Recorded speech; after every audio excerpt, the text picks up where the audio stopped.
Di awal film kita akan berkenalan dengan seorang bernama Seo Jae-hyung. Dia adalah seorang jurnalis yang akan mencari informasi pada salah satu pasien yang pernah mengalami teror yang terjadi di setiap tanggal 29 Februari di sebuah rumah sakit jiwa Mungkyung. Dokter yang bekerja di rumah sakit tersebut adalah teman dari Jae-hyung. Dialah yang mengundang Jae-hyung untuk membuat artikel tentang teror hantu yang dialami pasiennya. Dokter lalu membawa Jae-hyung bertemu seorang pasien bernama Han Ji-yeon. Saat masuk ke ruangan itu, Jae hampir tak bisa membuka matanya karena cahaya lampu yang begitu terang. Tapi menurut Ji-yeon, ruangan itu masih kurang terang. Dokter lantas menjelaskan bahwa Ji-yeon sangat takut dengan kegelapan. Menurutnya, hantu pembunuh berantai yang telah mati 12 tahun lalu akan datang membunuhnya dalam keadaan gelap. Insomnia yang dialami Ji-yeon membuatnya tak tidur selama berbulan-bulan. Jae-hyung lantas bertanya, mengapa ia akan membunuhmu?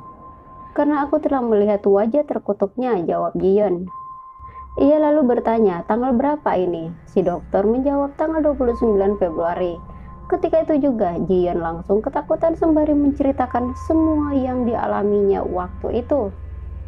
Scene pun flashback ke 4 tahun yang lalu, di mana saat itu Ji-yeon masih bekerja sebagai penjaga loket gerbang tol. Pada tanggal 27 Februari, sahabatnya berkata lewat telepon bahwa ia melihat Ji-yeon di kota Busan menggunakan pakaian yang sama seperti yang ia pakai saat itu. Sambil tertawa, Ji-yeon berkata itu bukanlah dirinya, karena sekarang aku lagi OTW ke tempat kerja, nggak mungkin aku keluar kota. Tapi sahabatnya itu sangat yakin kalau itu adalah Ji-yeon. Saat sedang berada di loker, tiba-tiba dia dikagetkan oleh teman kerjanya bernama Jong-suk yang baru saja selesai kerja dan akan kembali tengah malam nanti bergantian shift dengan Ji-yeon. Awalnya semua berjalan normal, hingga waktu menunjukkan jam 12 malam, ia melihat seorang wanita di ruangan sebelahnya. Ia mengira itu adalah Jong-suk. Ji-yeon pun berniat menghampirinya, namun tiba-tiba mati lampu. Tak lama kemudian muncul sebuah mobil hitam yang dikendarai seorang wanita. Ketika Ji-yeon melihat tiket itu, mobil tersebut berlalu begitu saja. Listrik kembali nyala dan tiba-tiba ternyata itu adalah Jong-suk yang akan berganti shift dengan Ji-yeon. 아직까지 휴게실 온기가 그리운 사람한테 빨리 뭐 하는 소리야? 박지성 나오는 축구 신나게. Keesokan harinya tanggal 28 Februari, mereka berdua berencana mengambil cuti untuk merayakan ulang tahun Jong-suk yang hanya bisa dirayakan 4 tahun sekali, yaitu setiap tanggal 29 Februari. Dalam perjalanan pulang, Ji-yeon yang mengantuk hampir saja menabrak kendaraan lain. Untuk menghilangkan rasa kantuknya, ia pun menyalakan radio. Terdengar berita yang menyiarkan adanya pembunuhan karyawan tol yang mati ditikam pada kisaran jam 10 malam dan hanya berjarak 10 menit dari tempat kerja Ji-yeon. Ia lantas teringat dengan tiket berdarah yang kemungkinan berhubungan dengan kasus pembunuhan tersebut. Menurutnya, gerbang tol tempat ia bekerja terdapat kutukan di setiap tanggal 29 Februari. Salah satunya, meledaknya bus napi di dekat gerbang tol yang menyebabkan semua napi melarikan diri kecuali satu orang wanita. Namun, polisi tak menemukan mayat wanita tersebut. Sebelum melakukan pembunuhan, wanita tersebut selalu mengikuti Ji-yeon dan menampakkan dirinya dengan wujud yang sama seperti Ji-yeon, bahkan berpakaian sama seperti yang ia kenakan. Hari itu, Ji-yeon melihatnya mengetuk-ngetuk pintu tetangga apartemennya dengan pakaian yang sama. Sampai 1 jam kemudian, suara ketukan pintu masih saja terdengar. Merasa terganggu, Ji-yeon pun menghubungi security untuk memeriksanya. Setelah itu ia membuka horden dan beranjak tidur. Ia bermimpi wanita misterius tersebut menampakkan wajahnya. Saat terbangun, hordennya sudah tertutup. Tak lama kemudian, suara ketukan pintu kembali terdengar. Ternyata 2 orang polisi bernama Park dan Choi. Mereka meminta keterangan Ji-yeon tentang pembunuhan yang terjadi di gerbang tol dan menanyai tiket berdarah yang diterima Ji-yeon. Ji-yeon berkata ia tak bisa melihat wajah wanita tersebut dikarenakan mati lampu. Ia hanya ingat warna mobilnya berwarna hitam. Choi lalu berkata kenapa ia tak langsung melaporkannya ke polisi. Menurutnya itu hal yang biasa karena mereka selalu menerima kondisi tiket yang bermacam-macam. Polisi menceritakan kejadian yang terjadi di gerbang tol Dongseong. Malam itu, seorang wanita menekan tombol. Karyawan tol segera datang dan memberikannya tiket. Tiba-tiba, wanita tersebut langsung menarik dan menikamnya berkali-kali hingga tewas. Sejak kejadian itu, Jiyeon selalu menyalakan lampu apartemennya. Namun, saat ia berangkat kerja, lampu apartemennya mati dengan sendirinya. Dalam perjalanan, temannya Ana yang berada di luar kota kembali menelponnya dan berkata kalau ia melihat Jiyeon mengenakan pakaian yang sama persis dengan yang digunakan saat itu. Namun dengan tegas, Jiyeon berkata itu bukan dirinya. Sesampainya di kantor, Jonsuk membahas soal pembunuhan yang terjadi semalam. Ia berkata, kenapa harus karyawan tol yang menjadi sasaran si pembunuh? Jonsuk lalu menunjuk ke seorang nenek-nenek. Ia berkata kalau wanita yang terbakar di bus tahanan adalah cucunya. Nenek itu menderita Alzheimer, itu sebabnya ia selalu mencari cucunya. Tak lama kemudian, bos mereka datang. Jonsuk lantas meminta izin untuk mengambil cuti besok bersama Jiyeon. Singkat cerita, malam pun tiba. Waktu menunjukkan pukul 11:15. Tiba-tiba nenek itu datang dan meletakkan bunga di gerbang tol. Jiyeon mengingatkan nenek itu agar tidak berada di tempat itu karena sangat berbahaya. Tapi si nenek tak menghiraukannya. Jiyeon pun berniat menghampiri nenek tersebut. Tapi tiba-tiba lampu kembali padam dan mobil hitam itu kembali muncul. Kejadian sama pun terulang kembali membuat Jiyeon semakin ketakutan. Saat menuju lokernya, Jiyeon mendengar langkah kaki seseorang tepat di belakangnya. Saat berbalik ia tak melihat siapapun dan tiba-tiba Jonsuk bisa melihat ketakutan di wajah Jiyeon. Ia berkata seseorang tak dikenal mengiriminya bunga. Jiyeon lantas berkata, mungkin ada hubungannya dengan kutukan 29 Februari. Bisa saja pembunuh itu mengincar salah satu dari mereka. Jonsuk hanya tertawa dan mengajak Jiyeon yang terlalu percaya dengan cerita-cerita hantu. Ia menyarankan Jiyeon agar meminum obat untuk membantunya tidur. Tak lama kemudian, Park datang dan memberitahu Jiyeon bahwa pembunuhan kembali terjadi di gerbang tol Neunggok. Park lantas bertanya, apakah mobil hitam itu mendatangi Jiyeon dan memberikannya tiket berdarah?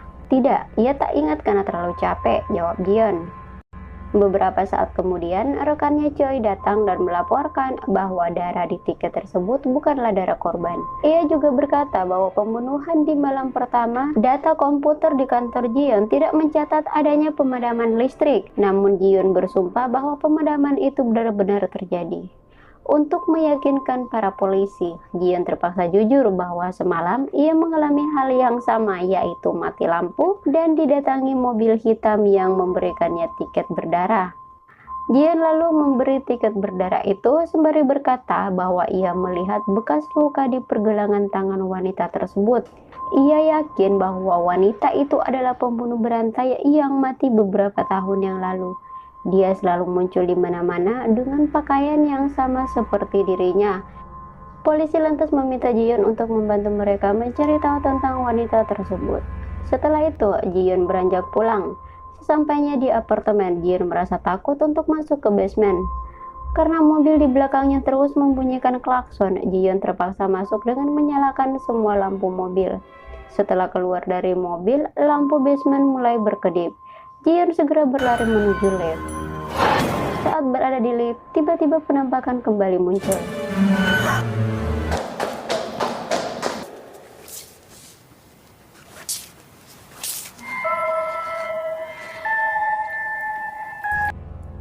Dalam tidurnya, ia kembali bermimpi buruk dan terbangun dengan horden tertutup. Setiap hari Jiyeon tak pernah merasakan tidur nyenyak. Dari hasil pemeriksaan dokter psikiater, Jiyeon didiagnosa menderita skizofrenia karena kecemasannya yang berlebihan membuatnya berhalusinasi dan mengalami susah tidur.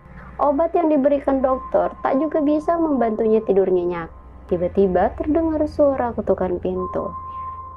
Saat pintu dibuka, Jiyeon tak menemukan siapa-siapa kecuali tiket berdarah. Dan tiba-tiba,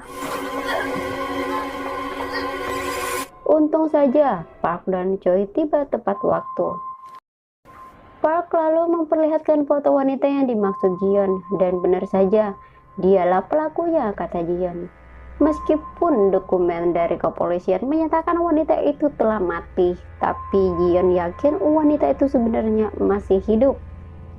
Sebelum pergi, Jiyeon meminta kedua polisi itu menemaninya ke tempat parkir. Ia akan keluar merayakan ulang tahun Jeonsuk. Tanpa kedua polisi itu sadari, sebuah mobil hitam mengikuti Jiyeon dari belakang. Sesampainya di mall, Jiyeon kaget Jeonsuk tak jadi ambil cuti, malah masuk kerja menggantikan teman kerja mereka. Jiyeon terlihat panik dan ketakutan. Ia memaksa Jeonsuk meninggalkan gerbang tol karena malam itu tanggal 29 Februari. Karena Jeonsuk tak mempedulikan perkataannya, Jiyeon pun segera OTW ke tempat kerjanya untuk menyelamatkan Jeonsuk. Lagi-lagi ada yang ngikutin Jiyeon. Di dalam terowongan, Jiyeon membuang gantungan salibnya ke jalan. Jiyeon yang semakin khawatir dengan keadaan Jeonsuk kembali tancap gas sambil terus menelponnya. Sesampainya di sana, ia mendapati gerbang tol dalam keadaan gelap. Ia kembali menghubungi Jeonsuk tapi tak ada jawaban sama sekali. Ia pun memberanikan diri memeriksa bilik Jeonsuk, yang ternyata Jeonsuk telah tewas secara mengenaskan. Ia hanya bisa menangis. Ia sangat menyesal karena tak bisa tepat waktu menyelamatkan sahabatnya. Jika saja orang-orang percaya padanya, takkan ada pembunuhan yang terjadi. Namun semua menganggapnya tak masuk akal, sama seperti halnya Jaehyung. Ia berkata, apakah kau akan percaya hanya jika aku mati? Seon kembali ke TKP. Jiyeon menyalahkan Park atas kematian sahabatnya karena tak mempercayai kata-katanya. Sebelum pergi, Park berkata, ini sudah lewat tanggal 29 Februari. Apakah hantu itu akan kembali 4 tahun lagi? Jiyeon tak menjawabnya dan berjalan menuju loker Jeonsuk dan tiba-tiba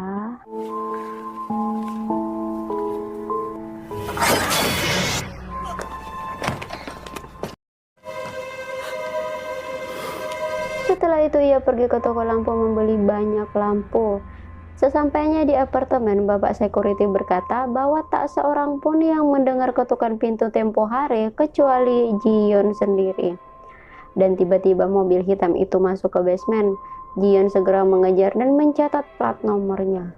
Ia lalu masuk ke apartemen dan menyalakan semua lampu. Merasa sudah aman, Jiyeon pun tidur, namun tiba-tiba lampu kembali mati dan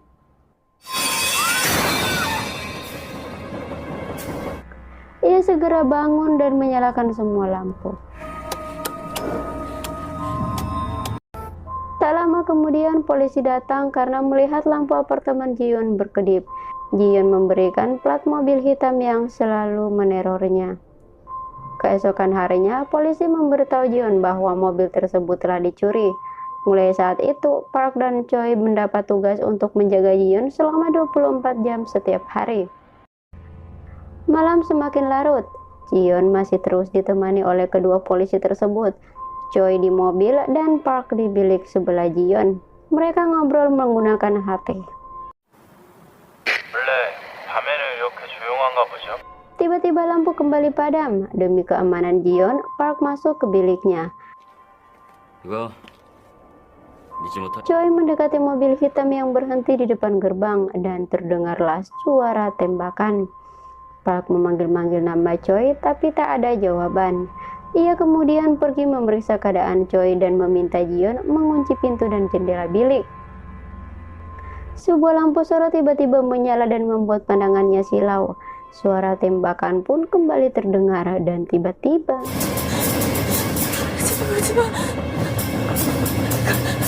lampu kembali nyala. Jiyeon segera berlari menuju ruang ganti. Namun di tangga ia dikejutkan dengan pemandangan yang sangat mengerikan. Dan tiba-tiba pembunuh itu muncul menyayat leher Jiyeon. Hingga saat ini, bekas sayatan di leher Jiyeon masih terlihat jelas. Ia merasa tidak gila dan meminta agar dikeluarkan dari tempat itu. Jika tidak, pembunuh itu akan datang membunuhnya. Ketika si jurnalis akan pergi, Jiyeon mengamuk dan mengancamnya bahwa 4 tahun lagi ia akan membunuhnya. Dokter berkata semua yang Jiyeon ceritakan adalah benar. Ia tak berbohong sama sekali, termasuk kebakaran bus narapidana. Tapi ia menceritakannya sebagai sebuah kenyataan yang ia percayai. Jadi, fakta yang sebenarnya adalah Polisi sebenarnya sudah lama menetapkan Jiyeon sebagai tersangkanya. Hanya saja mereka belum mempunyai bukti kuat untuk menangkapnya. Dari awal Jiyeon sudah tahu wajah si pembunuh melalui selembaran kertas yang dibagikan. Ia selalu berhalusinasi bahwa wanita itu adalah si pembunuh. Itulah sebabnya kenapa si pembunuh selalu mengenakan pakaian yang sama seperti Jiyeon, karena emang dia pelakunya. Park dan Choi juga melihat Jiyeon mencekik lehernya sendiri, jadi bukan dicekik sama si hantu itu. Kemudian kejadian saat Jiyeon akan menyelamatkan Jeon-suk. Saat itu Park dan Choi sengaja membuntutinya menuju TKP pembunuhan ketiga, tapi gagal karena salib yang dibuang Jiyeon membuat ban mobil mereka kempes.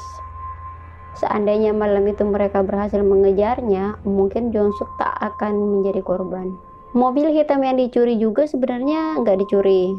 Jadi mereka sengaja berbohong agar Jiyeon percaya wanita pembunuh itu beneran ada. Dan kejadian yang menimpa Park dan Choi yang kita lihat tadi hanyalah halusinasi dari Jiyeon.